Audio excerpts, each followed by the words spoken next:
Hello again, everyone. Welcome back to The Secret of Monkey Island. And it's time to get punched in the face again.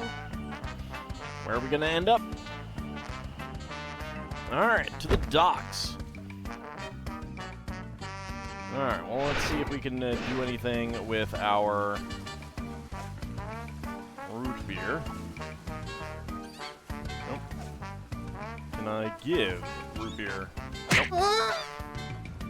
Might have to wait until we cycle to a place that we can do something with this. Pick up those coins.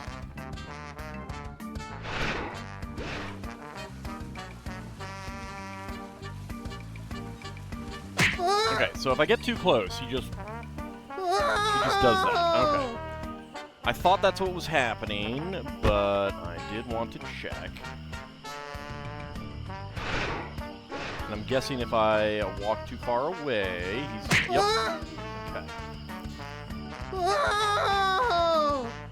I don't exactly have a whole lot to use, and it's not like it let me...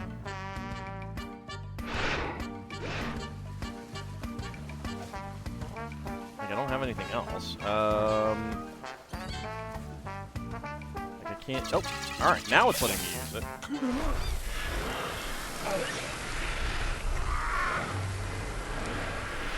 He's allergic to root beer. Woo! Oh. Look at a little instant replay.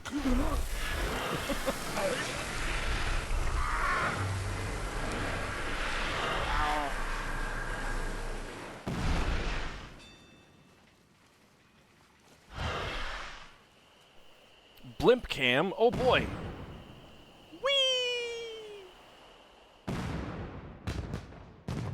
Aw, look at the fireworks.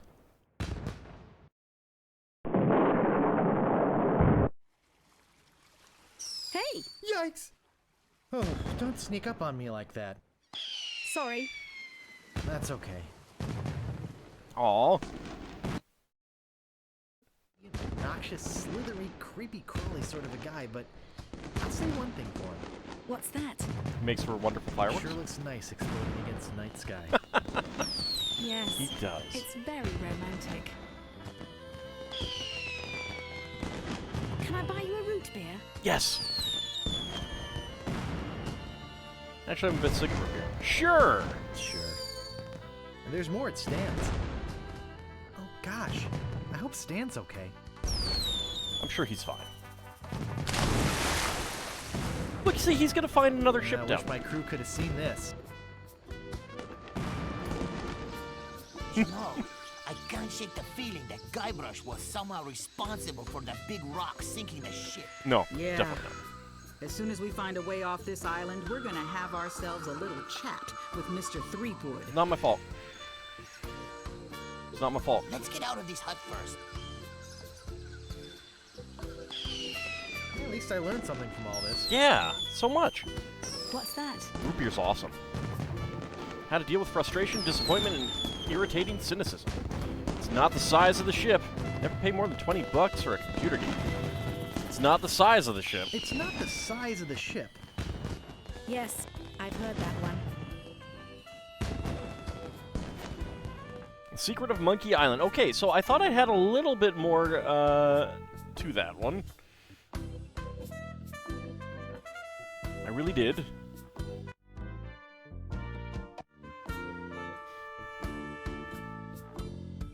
I thought there'd be a little bit more than just finally managing to use the root beer on him. But it does go to show that my love of root beer is quite correct. It is a wonderful, wonderful beverage, which I'm not drinking right now. I'm actually drinking Dr. Pepper, because it's what the doctor ordered.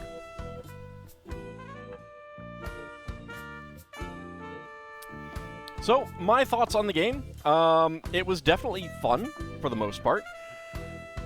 I think that, like, it really did feel like it relied more on you needing to brute force your way through the game rather than actually have puzzles that you solve in a lot of cases. Maybe the later games will be a little bit better. I don't know. I hope so.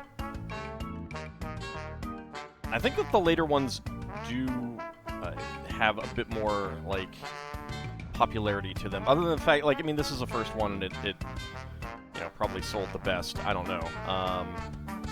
But I think some people have fond memories. I want to say 3 feels like the one that most people talk about. Guybrush Threepwood, Dominic Armato, Ghost Pirate LeChuck, Sheriff Fester Shinetop, Earl Bowen, Governor Elaine Marley, Alexandra Boyd, Voodoo Lady, and Carla the Swordsmaster, Leilani Jones Wilmore, Meat Hook and his tattoo, Cam Clark, yay! Otis the Prisoner, Red Skull the Cannibal, S. Scott Bullock, Stan the Salesman, Patrick Pinney, Roger L. Jackson for Bridge Troll, and a whole bunch of other people. Rob Paulson for Alfredo Fettuccini, etc. Jess Harnell, Jerian Monroe, Wally Wingert, Denny Delk, David W. Collins, Patrick Hallahan. I do like the voice acting. I think the voice acting was fantastic. I know that there are some ways to get the old classic artwork with the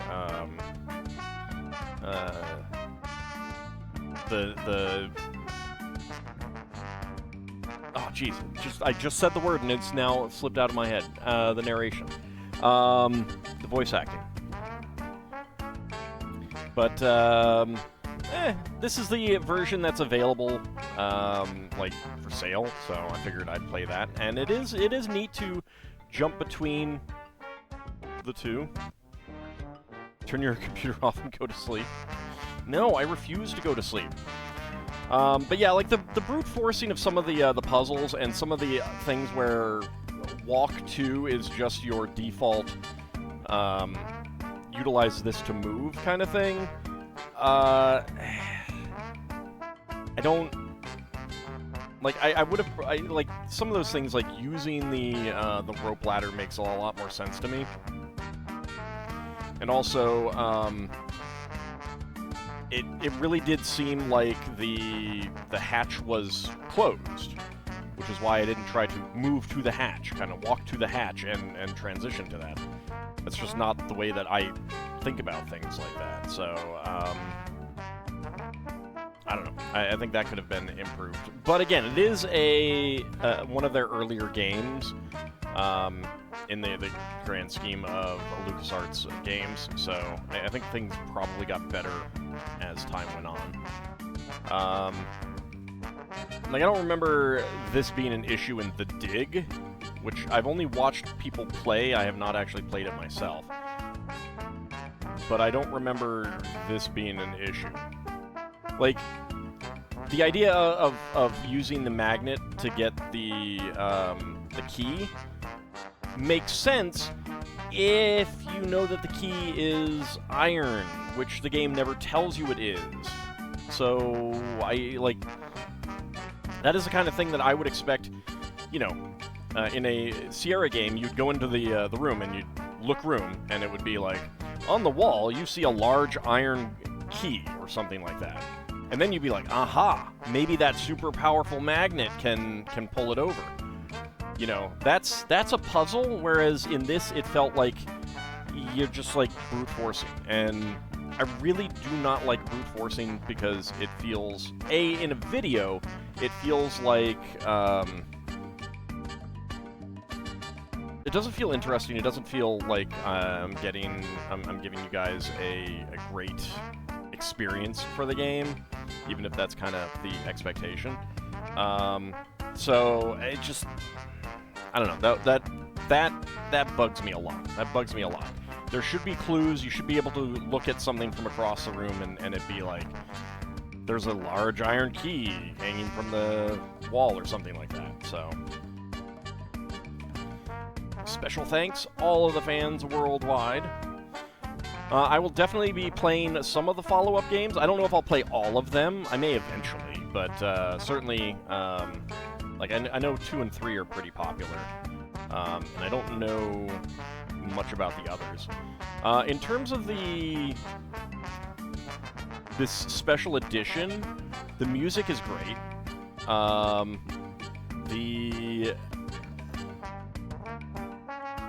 Being able to transition between the two versions is great.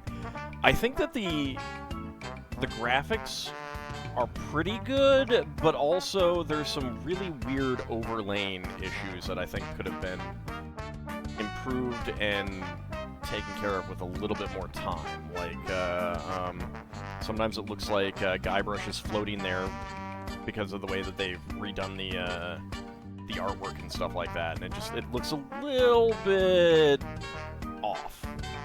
And there's some other situations like that where I think a little bit more time working on it could have made it really nice. But overall, like, being able to switch between the two, it's pretty cool. It's pretty cool. And Guybrush Threepwood will return. Will he? Will he? Yes, he will. Alright, but that has been The Secret of Monkey Island. Overall, a very good game. I still do prefer Sierra games. I think that the puzzles, while some of them are, to quote TV tropes, moon logic, so are some of the puzzles in this. But there's...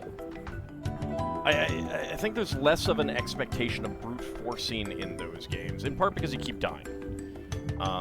So I find that I think the puzzles tend to be a little bit more logical, throwing the pie at the Yeti notwithstanding. But that has been The Secret of Monkey Island. I hope you guys have enjoyed it. This was the Patron's Choice for DOS games or PC games for 2024. We have not started, as of my recording of this, the console game for 2024, and that is, of course, Final Fantasy IX. Probably coming up when I finish up Dragon Quest VIII, we shall see, which is, what I'm recording alternately with this one right now, for those who come in later. But what will be coming next? We'll have to wait and see. So once again, I want to thank you all for joining me on this playthrough. It has been fun, and I will see you next time. See you then, everyone.